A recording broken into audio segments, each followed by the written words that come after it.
Pope ফ্রান্সিসকে শেষ শ্রদ্ধা জানাতে ভ্যাটিকান সিটির সেন্ট পিটার্স ব্যাসিলিকায় পৌঁছেছেন প্রেসিডেন্ট ডোনাল্ড ট্রাম্প এবং ব্রিটেনের প্রধানমন্ত্রী কিয়ার স্টারমার সহ বিশ্ব নেতারা। স্থানীয় সময় শুক্রবার বিকেলে পোপ ফ্রান্সিসের কফিনে শ্রদ্ধা নিবেদন করেন প্রেসিডেন্ট ইমানুয়েল ম্যাক্রো ও তার স্ত্রী।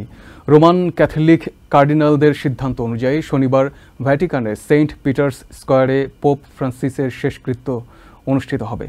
এছাড়া পোপ ফ্রান্সিসের কফিনে শ্রদ্ধা নিবেদন করেছেন বাংলাদেশের অন্তর্বর্তী সরকারের প্রধান উপদেষ্টা ডক্টর মোহাম্মদ ইউনূস।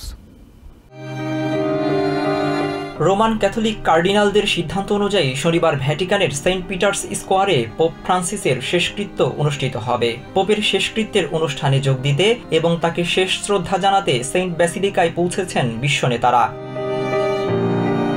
পোপ ফ্রান্সিসের শেষকৃত্যের অনুষ্ঠানে যোগ দিতে রোমে পৌঁছেছেন প্রেসিডেন্ট ডোনাল্ড ট্রাম্প এবং ফার্স্ট লেডি মেলানিয়া ট্রাম্প। শুক্রবার ভোরে হোয়াইট হাউস থেকে রোমের উদ্দেশ্যে রওনা হন প্রেসিডেন্ট ট্রাম্প।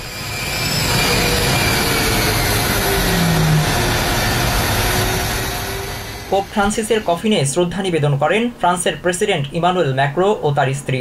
একই সময়ে পোপ ফ্রান্সিসের কফিনে শ্রদ্ধা জানান ব্রাজিলের president Luiz Inacio Lula da Silva. Pope ফ্রান্সিসের শেষকৃত্যের অনুষ্ঠানে যোগ দিতে রোমে পৌঁছেছেন ব্রিটেনের প্রধানমন্ত্রী কিয়ার স্টারমার এবং হাঙ্গেরির প্রধানমন্ত্রী ভিক্টর ওরবান। রোমে তাদের স্বাগত জানান ইটালির প্রধানমন্ত্রী জর্জা মেলোনি।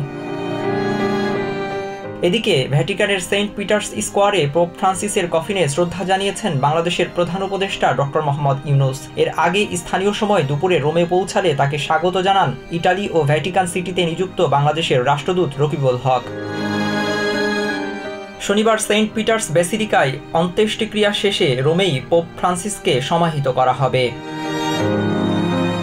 এর আগে গত সোমবার ভ্যাটিকানের সান্তা মার্তা গেস্ট হাউসে স্ট্রোক করার পর নিজ কক্ষে শেষ নিঃশ্বাস ত্যাগ করেন ৮৮ বছর বয়সী পোপ ফ্রান্সিস। এরপর বুধবার এক শোভাযাত্রার মাধ্যমে সেন্ট পিটার্সে আনা হয় পোপের মরদেহ। ভ্যাটিকান জানিয়েছে এরপর থেকে বিশ্বের বিভিন্ন প্রান্ত থেকে হাজার হাজার মানুষ পোপকে শেষ শ্রদ্ধা জানিয়েছেন। Minhajul Islam, TVN 24 news desk.